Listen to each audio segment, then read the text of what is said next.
नमस्कार, मैं हूं पवन त्यागी।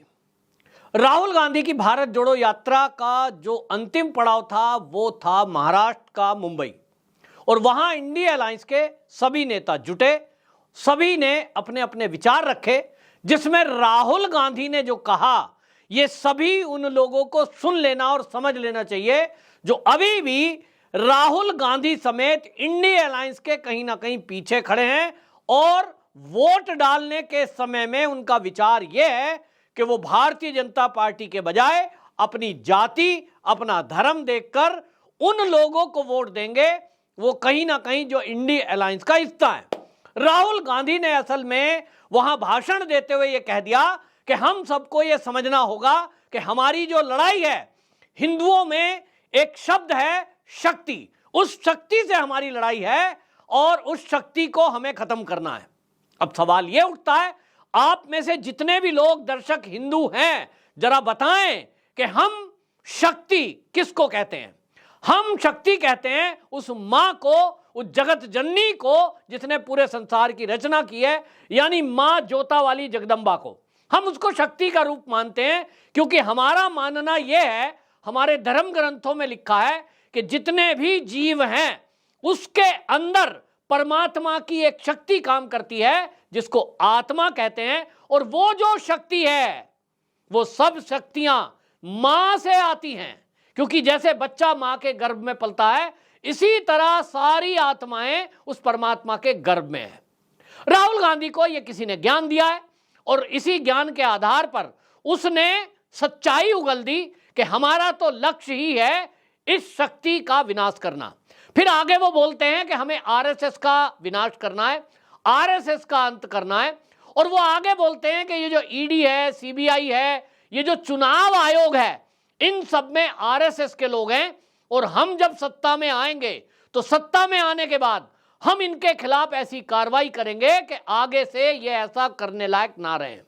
सीधी धमकी संवैधानिक संस्थाओं को राहुल गांधी ने खुले मंच से मीडिया के सामने दी है। तो सवाल यह उठता है कि राहुल गांधी कांग्रेस का प्रमुख नेता और उसके साथ जो इंडिया अलायंस में लोग हैं, जिसमें उदयनिधि स्टालिन है, वो कहता है कि हमारी पार्टी का तो गठन ही सनातन की समाप्ति के लिए हुआ है। इसी में इंडिया अलायंस का हिस्सा, जो आपको बता दें कि बाकी दल भी हैं, उनके भाषणों में एक बात साफ हो गई, यदि किसी भी गलती से भी अगर ये इस बार सत्ता में आ गए तो इनका लक्ष्य बिल्कुल स्पष्ट है कि ये इस देश से सनातन को मिटाकर रहेंगे, ये इस देश से हिंदुत्व को मिटा देंगे, ये इस देश से हमारे शक्ति पीठों को खत्म कर देंगे, और इस बार ये हमला ज्यादा ताकत से होगा क्योंकि ये गठजोड़ इस बार बड़ा भयंकर बना है। कांग्रेस के साथ वामपंथी भी मिल गए हैं, कांग्रेस के साथ विदेशी ताकतें मिल गई हैं, कांग्रेस के साथ वो सब ताकतें मिल गई जो हमेशा से हिंदुत्व को मिटाने की आकांक्षा रखती हैं। लेकिन राहुल गांधी को मैं बताना चाहता हूं, और जो बात मैं बता रहा हूं उसको ध्यान से समझने की आवश्यकता है। राहुल गांधी कहते हैं कि मैं उस शक्ति को मिटाने के लिए हम काम कर रहे हैं, शक्ति के खिलाफ काम कर रहे हैं, हम सत्ता में आएंगे तो इस शक्ति को खत्म कर देंगे। वो हिंदुत्व को मिटाने की बात करते हैं। तो आपको बता दूं कि हमारे देश में जो हमारी शक्ति है, इस शक्ति पर प्रहार अनेक बार हुआ है। जो राहुल गांधी जिस शक्ति को नष्ट करने की बात कर रहे हैं, इसी शक्ति को नष्ट करने के लिए त्रेता युग में इस देश में एक रावण आया था, लंका से समुद्र लांग कर भारत में आया, क्योंकि उसको लगा कि भारत की जो ताकत है, जो भारत तरक्की कर रहा है, ये जो भारत है जहां राम का राज्य है, उस राम राज्य में ये जो शक्ति है इसकी, ये सनातनियों की, जब तक इस पर प्रहार नहीं किया जाएगा यहां विजय प्राप्त नहीं हो सकती। रावण कौन था? आप शास्त्र अगर पढ़ेंगे तो पाएंगे रावण इतना शक्तिशाली विद्वान व्यक्ति था। उसकी विद्वता इसी से देखिए कि समुद्र के बीच में उसने अपनी लंका बनाई, यानी अपना राज्य स्थापित कर दिया, और कहते हैं कि 10 दिशाओं को उसको ज्ञान था, 72 लोकों में उसका शासन चलता था, देवी देवताओं को उसने बंदी बना रखा था, क्योंकि भगवान शंकर से उसने एक आशीर्वाद प्राप्त कर लिया था कि उसकी नाभि में अमृत था, यानी वो कभी नहीं मरेगा। ऐसा अमृत को प्राप्त रावण, जिसके पास इतना पैसा था कि उसकी लंका सोने की थी, उसके पास उस जमाने में कहा तो उसके पास पुष्पक विमान था, यानी आज के एरोप्लेन समझ लीजिए, और इतनी शक्ति होने के साथ वो इस अहंकार में भरा था कि पूरी दुनिया में मेरा ही शासन होगा। और इसी विचार से जब वो भारत आया, इस भारतवर्ष में आया, इस भूमि पर आया, तो उसको लगा कि यहाँ के लोग तो बड़े शक्तिशाली हैं, और ये शक्ति कहाँ से प्राप्त करते हैं? तो भारतीयों की, सनातनियों की एक ही शक्ति का केंद्र है, और वो है यज्ञ। ये यज्ञ करते हैं, उस पर मंत्र बोलते हैं, वेदों की ऋचाओं से जब ये यज्ञ करते हैं तो ये जो यज्ञ है, इस अग्नि के मुख को परमात्मा का मुख मानकर इसमें होम करते हैं, और इसी से इनको शक्तियां प्राप्त होती हैं। और इसीलिए इतिहास में लिखा गया कि ये जो असुरी शक्तियां हैं, ये सब की सब भारत में आकर पहले जो संत महात्मा साधु सन्यासी, और हमारे यहां तो हर गृहस्थी इस यज्ञ को किया करता था, पूजा पाठ किए करते थे, तो उसी को नष्ट करने के लिए अनेक बार हमले किए। लेकिन इन यज्ञ की रक्षा के लिए राजा दशरथ के घर जो राम जी पैदा हुए, उन्होंने इसको खड़ा किया। और अब सब इतिहास जानते हैं कि वो इतिहास गवाह इस बात का है कि अयोध्या से केवल 2 भाई चले थे, जिनके साथ एक सीता माता पत्नी के रूप में थी, यानी कुल 3 व्यक्ति चले इस धरती से राक्षसों का समूल नष्ट करने के लिए। राम जी ने प्रण किया था, निश्चरहीन करौ मही की नहीं तभी विश्राम। और ये राम जी का जो प्रण था, ये 3 व्यक्ति चले, और पूरी धरती से जब तक निशाचर यानी राक्षसों का नाश नहीं कर दूंगा तब तक अयोध्या वापस नहीं लौटूंगा, प्रण लेकर निकले, और उस प्रण को पूरा किया रावण के वंश का विनाश करने के बाद। यह हमारे इतिहास में लिखा है, प्रमाण आज भी हैं, और ये बताता है कि यदि किसी के पास आध्यात्मिक शक्ति है, मां की शक्ति है, तो वो निहत्ता केवल 3 लोग, एक तो स्त्री है, वो तो अपहरण हो गई, लेकिन राम और लक्ष्मण 2 भाई चले, तो वो मां की शक्ति के कारण उस रावण का समूल नष्ट करने के बाद अयोध्या में वापस लौटे। आज जो ये राहुल गांधी है, शायद इसी इतिहास को पढ़ा है, इसको लगता है कि ये जो सनातनी हैं, इनकी शक्ति को नष्ट करने का तरीका क्या है? इनकी पूजा पाठ को नष्ट कर दो, इनके संस्कारों को मिटा दो, और इनके जो शक्ति केंद्र है इनको खत्म कर दो। और इसीलिए आज मुझे लगता है कि राहुल गांधी जो बयान दे रहा है, इसी से पता लगता है कि किस तरह से इन्होंने हमारे धार्मिक स्थलों को पनपने नहीं दिया। राम जन्मभूमि में अयोध्या का मंदिर ना बन जाए राम जी का, उसके लिए वकीलों की कड़ी फौज खड़ी क्यों की थी, आज पता लग रहा है। क्योंकि इनको पता है कि ये सनातनियों के शक्ति के केंद्र हैं, मंदिर ना बन जाए। और इसीलिए जहां एक तरफ मंदिर बनाने की कसम भारतीय जनता पार्टी, आरएसएस के लोग, साधु संत समाज खाते थे, शायद कांग्रेस ने यह प्रण किया हुआ था कि कुछ भी हो जाए, हमें राम जी का मंदिर नहीं बनने देना है, इसको बनने से रोकना है। हमें श्याम जी का मंदिर नहीं बनने देना है, तो कृष्ण जन्मभूमि का मंदिर नहीं बनने देना है। हमें श्रृंगार गौरी मंदिर को नहीं बनने देना है, तो मुलायम सिंह यादव मौखिक आदेश दे देते हैं, वहां पूजा पाठ रुकवा देते हैं। और आज साउथ में देख लीजिए, जो इंडिया अलायंस का हिस्सा है, वो किस तरह से मंदिरों पर कर लगा रहे हैं, मंदिरों को खत्म करने की बात कर रहे हैं, हिंदुओं को सनातन मानने से मना कर रहे हैं, क्योंकि वहां क्रिप्टो क्रिश्चियन एक्टिव हैं।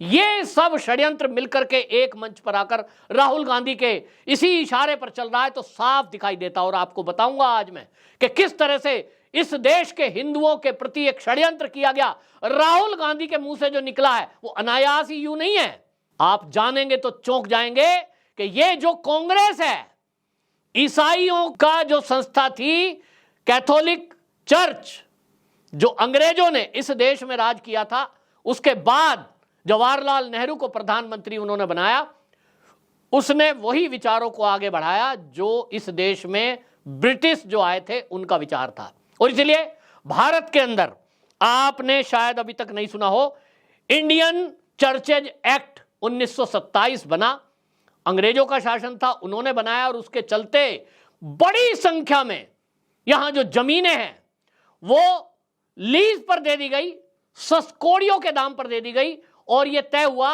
कि यहां स्कूल और अस्पताल और बाकी चीजें और चर्च बनानी है। नाम यह था, चल रहा कन्वर्जन था। और आपको अगर मैं बताऊंगा तो कैथोलिक चर्च के पास भारत के अंदर अगर आज की डेट में सबसे ज्यादा जमीन है तो नंबर 1 पर है रेलवे। और आप जानकर चौंक जाएंगे, सबसे ज्यादा जमीन अगर किसी के पास रेलवे के बाद है तो वो नंबर 2 पे है चर्च। ये कांग्रेस के कार्यकाल में हुआ। कैथोलिक चर्च के पास 14,429 स्कूल कॉलेज हैं, 1,086 ट्रेनिंग सेंटर हैं, ट्रेनिंग इंस्टीट्यूट हैं, 1,826 हॉस्पिटल हैं, और इस सब की कीमत ये पिछले 10 साल पुरानी बता रहा हूं तो 1 लाख करोड़ आंकी गई है। ये जो जमीन है ये आपको बता दूं 7 करोड़ हेक्टेयर जमीन चर्च के पास है, जिसको अगर एकड़ में बताएं तो 17.29 करोड़ एकड़ जमीन चर्च के पास है, जो सेकंड लार्जेस्ट है इस देश में रेलवे के बाद। तीसरे नंबर पर कौन आता है इसको भी जान लेना चाहिए आपको। नंबर पर आता है वक्फ बोर्ड। 1954 वक्फ बोर्ड एक्ट बनाया गया और यह तय किया गया, जिस तरह से क्रिश्चियनिटी बढ़ाने के लिए क्रिश्चियनों को जमीनें दे दी गई कौड़ियों के दाम में और फ्री में, इसी तरह इस्लाम धर्म को स्वीकार कर लिया गया और इस्लाम धर्म के बढ़ाने के लिए मस्जिदों को कब्रिस्तान बनाने के लिए, ईदगाह बनाने के लिए यह 1954 वक्फ बोर्ड एक्ट कांग्रेस ने बनाया।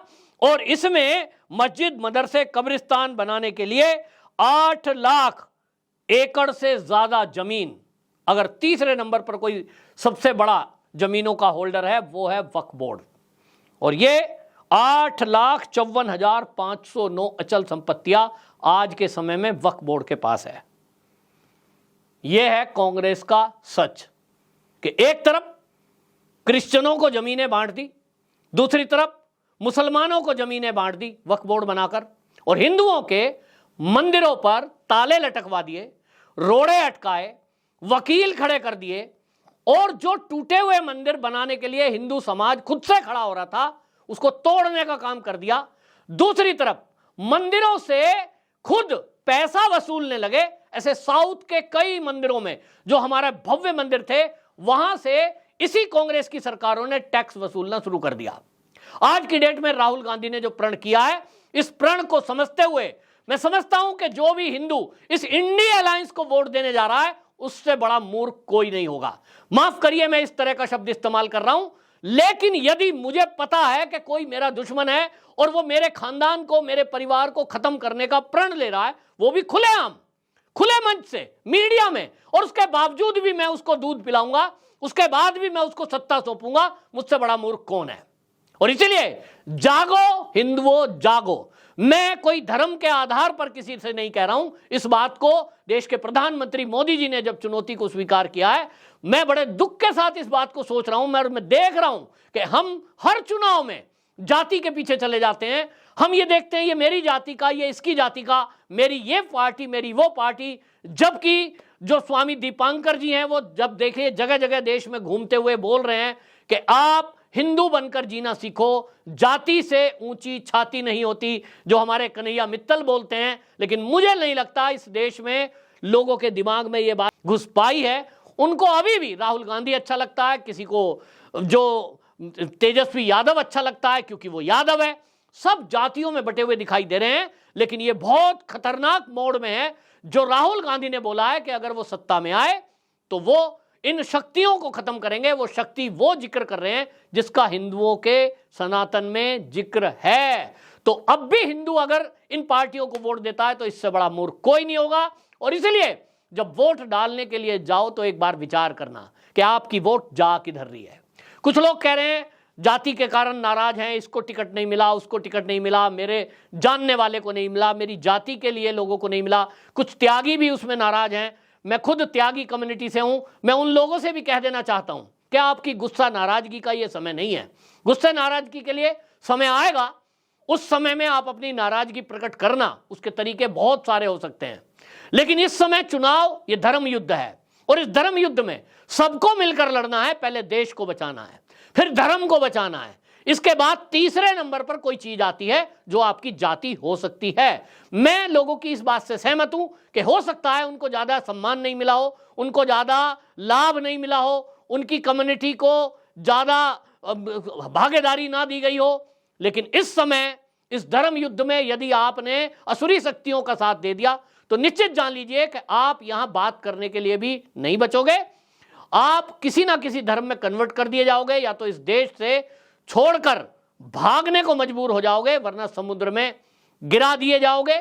और कोई ऑप्शन मुझे दिखाई नहीं दे रहा। जिस तरह से आज की डेट में ये सारे इंडिया अलायंस के नेता एकजुट होकर सनातन और हिंदुत्व को मिटाने की बात कर रहे हैं। बाकी इच्छा आपकी है। आपको अगर लगता है कि वाकई में राहुल गांधी के इस बयान के बाद, और जो मैंने डिटेल आपको बताई कि किस तरह से एक सूत्री कार्यक्रम कांग्रेस का ये चलता रहा है देश की आजादी के बाद, कम्युनिस्ट भी इसमें मिले रहे कि किस तरह से इस हिंदुत्व और हिंदुस्तान को खत्म किया जाए। एक और बहुत बड़ा षड्यंत्र है, उसको मैं बाद में खुलासा करूंगा क्योंकि वीडियो लंबी हो जाएगी। लेकिन आप इसी तरह चैनल को देखते रहिए और सब्सक्राइब करिए, वीडियो को शेयर भी जरूर करिए यदि आपको लगता है कि यह जानकारी हर हिंदू के मोबाइल तक पहुंच जानी चाहिए। वंदे